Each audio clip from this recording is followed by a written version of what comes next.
Hello, today we are celebrating 100 videos. I would like to have a few words regarding the content and, of course, you subscribers. So, first of all, it was a journey that started in December 2021, so a little over, a little under actually a year ago. And I think it was a very interesting journey, one that I hope it will continue and bring us many interesting videos, comments, and thoughts to share, both for you and for me as well. So, I would like to present to you a bit, first of all, regarding the content I already made and what are my thoughts regarding it.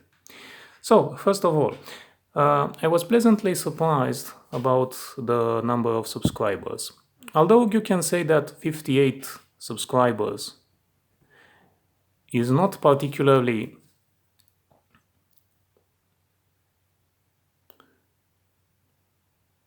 sorry, I was a bit overcome. So 58 subscribers. It's not necessarily a large number, but I think what matters the most is that people found the channel interesting. And this is one of the things I put the most emphasis on.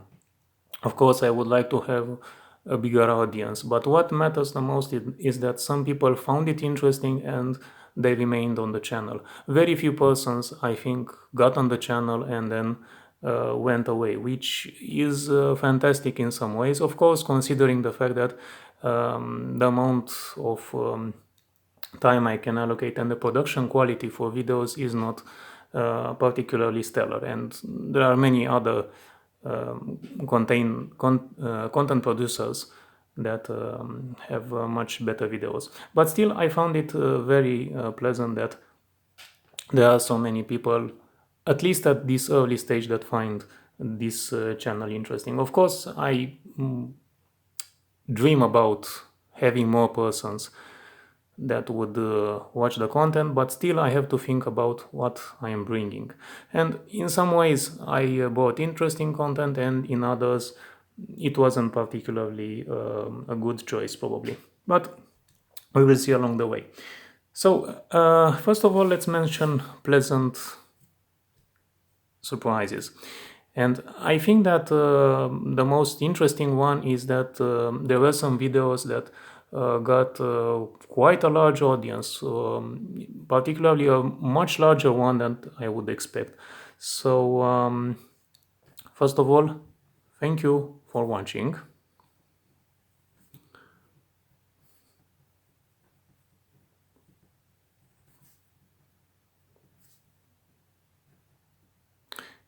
And I think this is very important because it's way too little considered how much importance an audience does have. But it's true. It brings a whole different kind of interaction and, of course, a lot of interesting ideas and things you can share. Of course, we are at the early stages, so I'm not expecting particularly a lot of input from you, but if you have it, then I'm very glad to answer to it.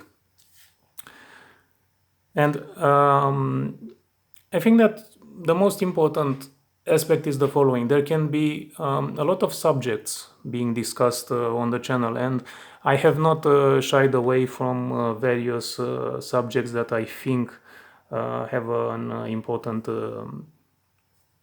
meaning to them. So this depends a lot upon your input, but there were many that I thought were very interesting, and I liked, for instance, aspects about all technology, and this was my primary concern because we are in a world that changes a lot, and I think that sometimes we don't have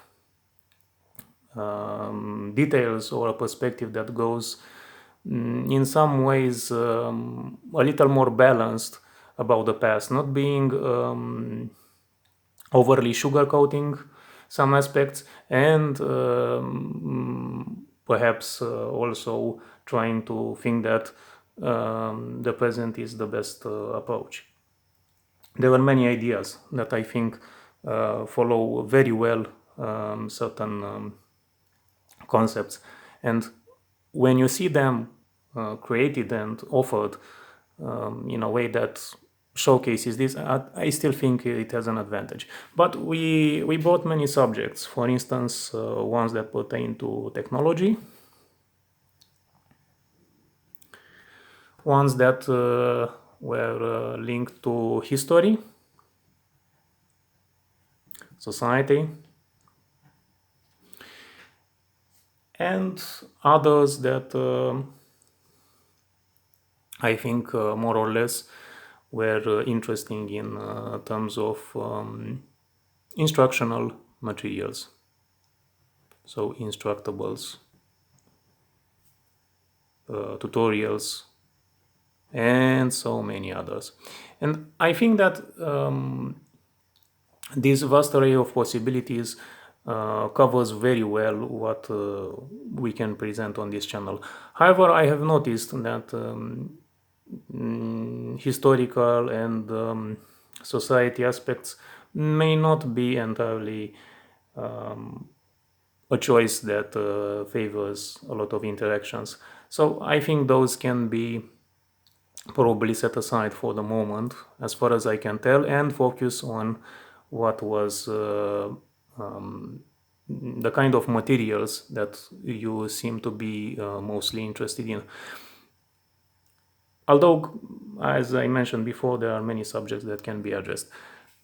So, regarding videos, there were many pleasant surprises, and one of the first one that I had back in December last year was the wonderful viewership that was present on the first December series. And presenting aspects about DOS and anything else that pertains to old technology, mostly in the 90s, because that's the time I had most experience in, I think is very interesting. And I really enjoyed to see those first videos have such a wonderful input. And I thought about releasing the channel, of course, much earlier, and having various thoughts I wanted to present. But ultimately, it ended up starting right before December, when there was a hard line that I made, and of course there was a time limit that I hoped to finally reach.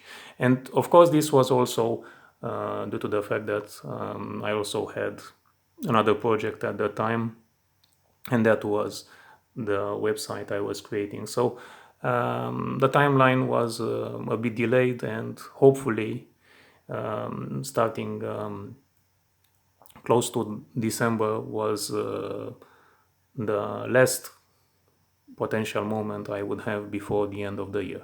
But it was successful, and I really enjoyed the fact that so many of you watched videos pertaining to December and thought about DOS and the aspects pertaining to it. I did not have anything against FreeDOS or any other solution that tries to make the best of DOS. And the intent of those videos was to offer insight into how FreeDOS could be made better. But it wasn't something that I wanted to do because it was popular, but because I wanted to talk about FreeDOS for a long time. And I thought about all these years testing different possibilities was a good starting point for such videos. So December was a very good video series that will certainly be continued this year. Next, I was also pleasantly surprised by the viewership for videos pertaining to multimeters. And I think that multimeters are some of the devices that I have a long experience in using, and I can share a lot of details. Of course, I was not particularly working with them in a professional sense, but as a hobbyist, I went on to great lengths in having very good multimeters, and so I think tens of them working in this time, and lots of different designs, different features, and um, this market has been evolving in a spectacular way. You have to think that at the beginning of the 90s, you still would find only analog ones, and um, although they were very good for their times, I think that it's fantastic how they evolved and how much easier working with a multimeter can be right now. And particularly if you're a person who enjoys such things and you're not particularly constrained by some professional activity, you would enjoy it. If you work in that in the electronics or electrical engineering field, then it's even more useful to see and have such a simple operation and so many possibilities right now. You have to understand that at the beginning of the 90s, it was very difficult to imagine using on a daily basis digital multimeters. And right now there are so many types.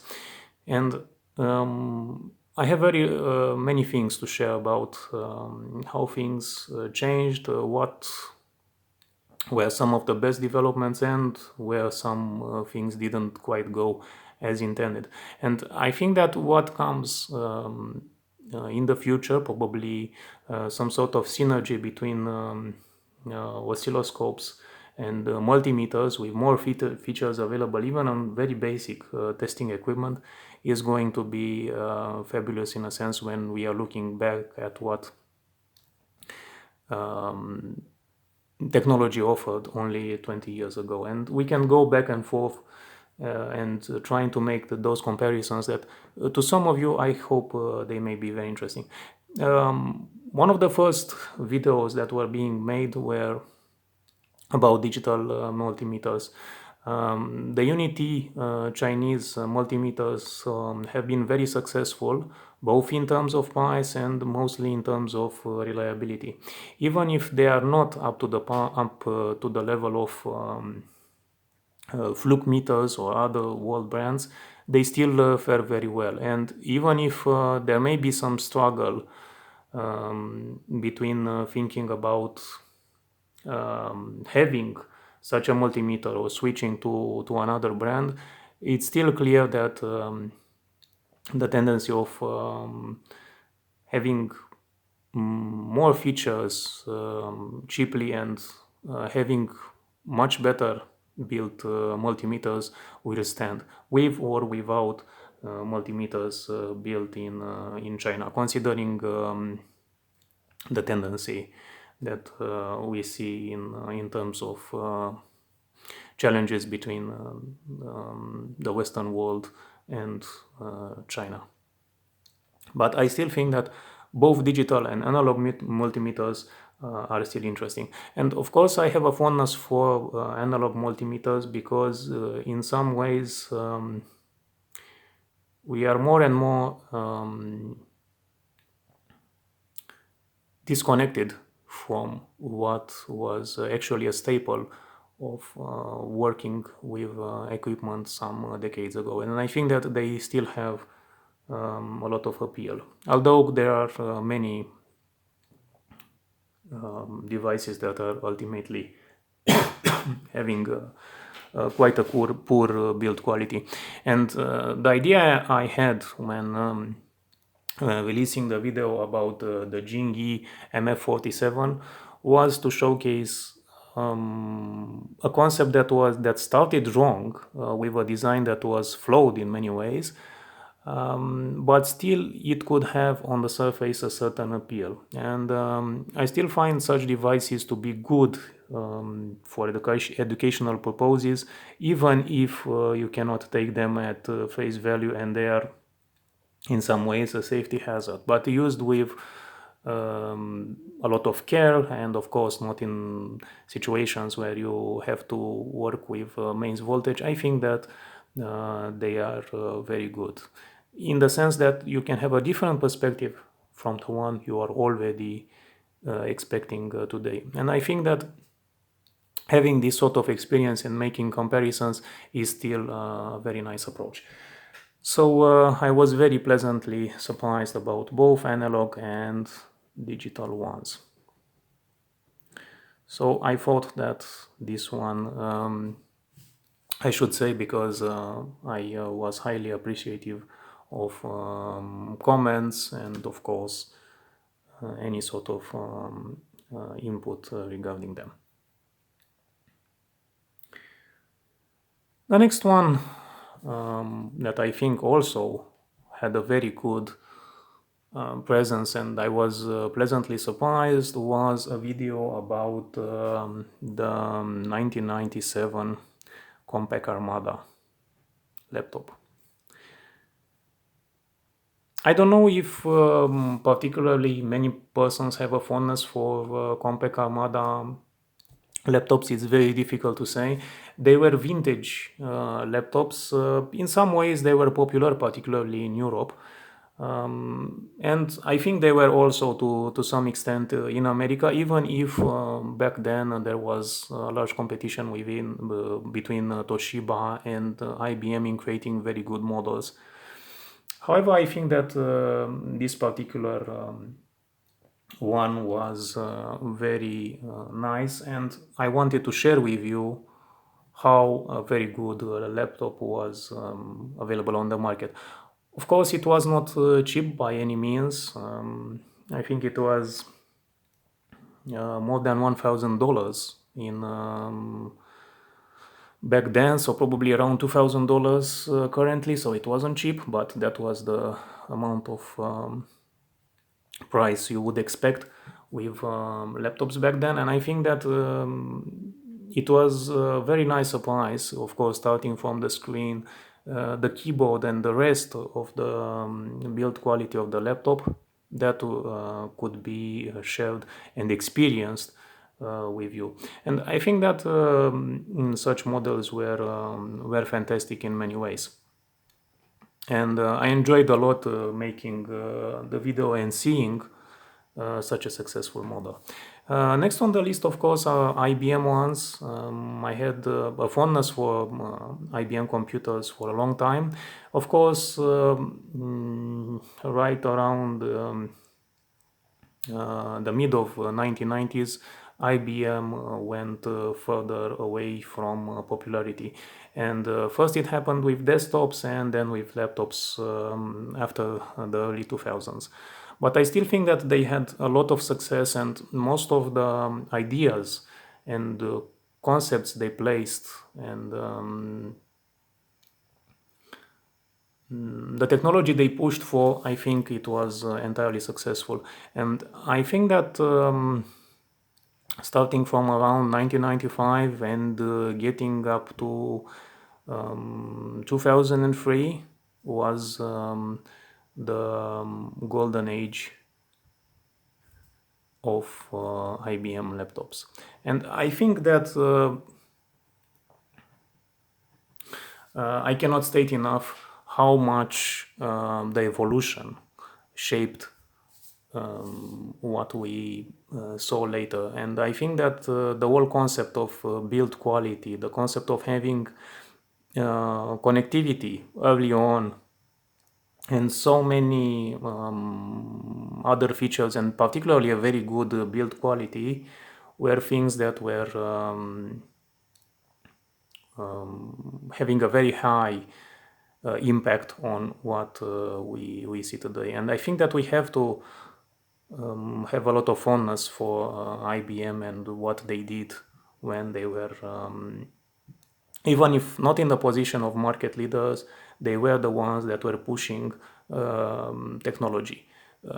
Of course, they weren't pushing design, and there were other manufacturers that were highly successful, Sony being one of them, Apple another one. But I think that IBM always had a sort of strength that they placed in laptops. Of course, they were not without flaw. You can clearly see many videos about rubberized coatings that start to wear off, and they are very unpleasant to see and clean. However, I think that they were very nice. So laptops, yes, I can tell a lot about them. I have experienced them for I think I can clearly say decades at this moment, and I have to say that they were very nice. And even if some models weren't right, I think they always told a story that you could relate to or understand if you were looking in retrospect. So even if you have some models you may enjoy, I think it's very good to know about the others. And this will continue. I have many other laptops I would like to present to you, and I hope you will enjoy it as well. So I think those are the kind of videos that probably will be most likely presented. I will also see how you are thinking in terms of vintage schematics, vintage manuals. I think that it's interesting to have a look at technology back then, even if we don't have the actual devices. But many times I can tell some of the thoughts I had using such devices or others that were similar to them, or even looking in manuals and trying to understand what were their strengths. And there are many aspects that could be presented. So vintage manuals and schematics. Although I'm not highly skilled in analyzing a schematic, I can clearly say and present some aspects that may be interesting, particularly for beginners and persons that are at a hobbyist level. So vintage manuals and schematics, I think will still be interesting. And of course, various reviews. When you hear about reviews in general, you may not have the best perspective on them because many reviews are actually paid. All of the products I had presented up until this point, and probably what I will also present for a long time, are devices that I bought myself. So there is no push towards trying to sugarcoat the flaws of a particular device. And even if you may find much more technical approaches or ones that focus on design or other aspects on the internet, I still think that it's good to have a perspective also if I had the chance of seeing or working with such a device. So I think that reviews will also be a part of future videos. So I think that I covered most of what I had in mind for this video.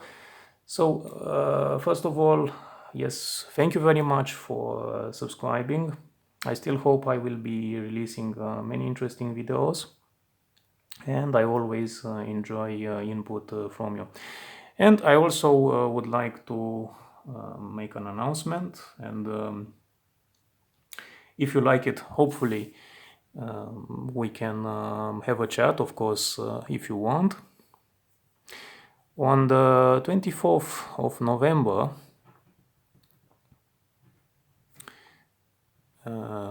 2022, I will be having chat sessions or a live session.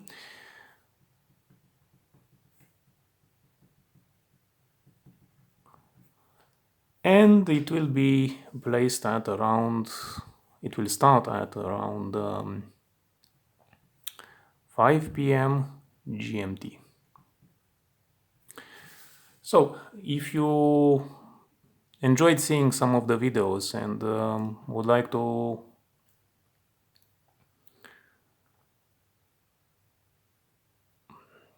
present your ideas, to put a question or anything else that you would like to share, we will have this opportunity on the 24th of November.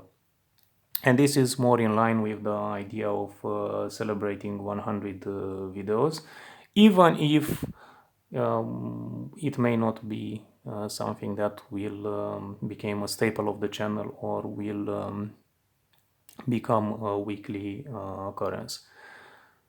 We will see how it handles, and I hope you will see many other interesting things in the future. So thank you very much for watching. I'm waiting comments and inputs from you, and if you think you may enjoy seeing the live session, then I'm inviting you to the next one. That's actually the first one, that will be on the 24th of November. So the first live session is going to be at 5 PM GMT. So thank you very much, and have a great day.